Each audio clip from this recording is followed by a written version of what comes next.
প্রিয় দেশবাসী, আসসালামু আলাইকুম। আমি কথা বলছি বাংলাদেশ গণমুক্তি পার্টির সাধারণ সম্পাদক আব্দুল মুনিম। প্রিয় দেশবাসী, আপনারা জানেন আমরা একটা দীর্ঘ 9 মাসের রক্তক্ষয়ী লড়াই সংগ্রামের ভিতর দিয়ে পাকিস্তান থেকে আমরা বিচ্ছিন্ন হয়ে বাংলাদেশ রাষ্ট্র গঠন করেছিলাম। আমরা যতটা জানি বই পুস্তকে এবং আমাদের নেতৃবৃন্দ যেরকমটা প্রচারণা চালিয়েছেন, আমরা শুনেছি যে এই 9 মাসের যুদ্ধে প্রায় 30 লক্ষ মানুষ শহীদ হয়েছে। 2 লক্ষ মা বোন তাদের ইজ্জত হারিয়েছেন, সম্ভ্রম হারিয়েছেন। বর্তমানে আমাদের দেশে মুক্তিযোদ্ধাদের যে একটা তালিকা আছে, এই তালিকা দেখা যায় প্রায় 2.5 লক্ষ লোক মুক্তিযোদ্ধা হিসেবে তালিকাভুক্ত। তারা বিভিন্ন ভাতা পাচ্ছেন, তারপরে কোটার সুবিধা পাচ্ছেন, আরও বিভিন্ন বাড়ি ঘর সহ বিভিন্ন সুযোগ সুবিধা, চিকিৎসার সুবিধা, তারপরে পরিবহনের সুবিধা, বিভিন্ন সুবিধা তারা ভোগ করছেন। এখন কথা হচ্ছে, এই যে তারা পাচ্ছেন, অথচ শহীদদের ক্ষেত্রে কোনো তালিকাই এদেশে হয়নি। মাত্র 10-12 হাজার শহীদ বর্তমানে তালিকাভুক্ত, এবং তারা ভাতা এবং বিভিন্ন সুযোগ সুবিধা পাচ্ছেন। 10-12 হাজার শহীদ। আমরা যদি নাকি সাম্প্রতিককালে আমাদের দেশে যে বড় একটা লড়াই ঘটে গেল, যে বড় একটা অভ্যুত্থান হলো বা বিপ্লব সংগঠিত হলো, এখানে যদি তাকাই আমরা দেখতে পাবো প্রায় 1423 জন মানুষ প্রাণ হারিয়েছে এই লড়াইতে। জুলাইয়ের 15 তারিখ থেকে নিয়ে আগস্টের 6 তারিখ এই সময়ের মধ্যে 1423 জন মানুষ প্রাণ হারিয়েছে। এর ভিতরে অধিকাংশ হলো ছাত্র, তারপরে আছে শ্রমিক, তারপরে সাধারণ মানুষ, সাধারণ খেটে খাওয়া মানুষ, সব ধরনের মানুষ আছে। আচ্ছা, আবার এরকম আছে যারা নাকি এই লড়াইয়ে যারা মৃত্যুবরণ করেছে, শহীদ হয়েছে, তাদের একটা অংশ হলো লড়াই করতে গিয়ে বুক পেতে দিয়ে শহীদ হয়েছে, একটা অংশ লড়াই দেখতে গিয়ে শহীদ হয়েছে, একটা অংশ রাস্তা দিয়ে পাশ দিয়ে হেঁটে যেতে গিয়ে শহীদ হয়েছে। আবার কেউ কেউ নিজ বাড়িতে অবস্থান করেও ছাদে ঘুরতে গিয়ে অথবা বারান্দায় গিয়ে জানালার পাশে গিয়ে গুলিবিদ্ধ হয়ে শহীদ হয়েছে। এখন আমরা সবাইকে তালিকাভুক্ত করছি এবং এটাই মনে করি যৌক্তিক, এটাই ন্যায়সঙ্গত।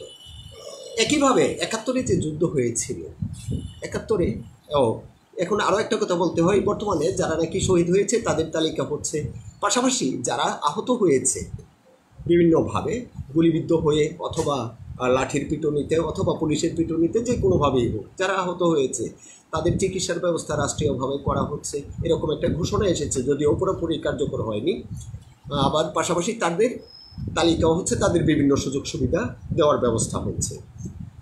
71-এর ক্ষেত্রে যদি আমরা তাকাই, 71-এ যারা নাকি যুদ্ধে অংশগ্রহণ করেছিলেন, একটা অংশ হলো তরুণ, দৃঢ় মনোবলের অধিকারী তরুণ শ্রেণী, ছাত্র, যুবক, কৃষক, তাঁতি, জেলে, এদের মধ্যে থেকে তারা যখন যুদ্ধে গিয়েছিলেন, তারা জেনে গিয়েছিলেন হয়তো আমরা যুদ্ধে মরবো, না হয় বিজয়ী হয়ে ফিরে আসবো, অর্থাৎ তারা ঝুঁকি নিয়ে তারা গিয়েছিলেন। আর এই লোকগুলিকে যারা নাকি যুদ্ধে গিয়েছিলেন, তাদেরকে এই দেশের আপামর জনসাধারণ একটা অংশ যারা নাকি রাজাকার, আলবদর নামে পরিচিত, তারা তাদের বিরোধিতা করেছিল। আর বাকি সকল মানুষ বিভিন্নভাবে, কেউ অর্থ দিয়ে, কেউ আশ্রয় দিয়ে, কেউ খাবার দিয়ে, কেউ অন্যের কাছে তাদের খবর পৌঁছে দিয়ে, খবর এনে দিয়ে, বিভিন্নভাবে তাদেরকে তারা সহযোগিতা করেছিল, কাপড় চোপড় দিয়ে, খাবার টাবার দিয়ে বিভিন্নভাবে সহযোগিতা তাদেরকে করেছিল। আমরা দেখতে পেলাম যে 71-এ যারা যুদ্ধে অংশগ্রহণ করেছিল, যুদ্ধ করেছিল, তাদের তালিকা হয়েছে, অথচ যারা যুদ্ধে নিহত হইল তাদের কোনো তালিকা নেই।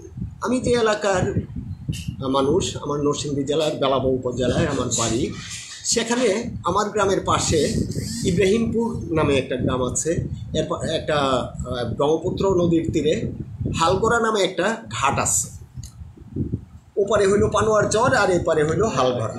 ওইখানে 71-এ একটা ঘটনা ঘটেছিল, বিরাট রকমের একটা হত্যাকাণ্ড ঘটেছিল। সেই হত্যাকাণ্ড অর্থাৎ উপর থেকে হেলিকপ্টার দিয়ে ওইখানে আক্রমণ চালানো, বোম্বিং করা হয়েছিল, অনেক মানুষ মারা গিয়েছিল, প্রায় 300-400 মানুষ নাকি মারা গিয়েছিল আমরা শুনি। এর ভিতরে মাত্র কয়েকজনের নাম তালিকাভুক্ত হয়েছে। আমার আশেপাশে, আমার বাড়ির আশেপাশে আরও মুক্তিযুদ্ধ ব্যাপকভাবেই হয়েছে, এখানে অনেক লোক শহীদ হয়েছে, তাদের মধ্য থেকে গুটি কয়েক লোকের নাম তালিকাভুক্ত হয়েছে।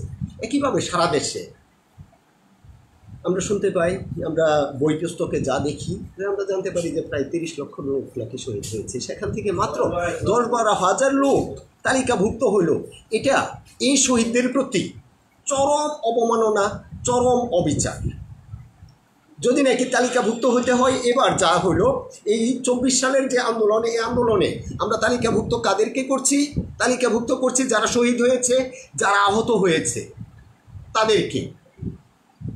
আর যারা নাকি এই বুক পেতে, জীবন বাজি রেখে বুক পেতে দিয়ে গুলির সামনে দাঁড়িয়ে যারা আন্দোলন করতে গেল, তাদের কিন্তু আমরা তালিকা করছি না।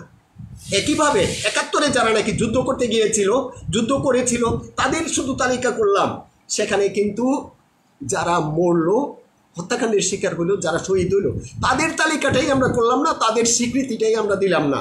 তার মানে এই যে তালিকা, শুধুমাত্র মুক্তিযোদ্ধাদের তালিকা, এর অর্থ হইল শুধু একটা লুটপাটের আয়োজনের তালিকা, একটা বিশেষ সুবিধাভোগী শ্রেণী গঠন করার তালিকা, এবং সেই তালিকার ভিতর দিয়ে আওয়ামী লীগ যাতে চিরস্থায়ীভাবে ক্ষমতায় থাকতে পারে সেই ব্যবস্থাটা মূলত এখানে করা হয়েছিল। আমরা এর প্রতিবাদ জানাচ্ছি। অবিলম্বে সেই 71-এ শহীদ হওয়া সকল শহীদের তালিকা আমরা দাবি করছি। তাদেরকে রাষ্ট্রীয়ভাবে স্বীকৃতি, তাদের জন্য রাষ্ট্রীয় স্বীকৃতি আমরা দাবি করছি। এটা আমাদের এই দেশের জনগণের, আপামর জনসাধারণের একটা অন্তরের অন্তঃস্থলের দাবি। এই দাবি অবিলম্বে পূরণ করা হোক। শহীদ মুক্তিযোদ্ধাদের তালিকা হোক, রাজাকারের তালিকা হোক, মুক্তিযোদ্ধাদের তালিকা সত্যিকারের দরকার আছে কিনা এটা পুনর্বিবেচনা করা হোক। ধন্যবাদ সবাইকে। আসসালামু আলাইকুম।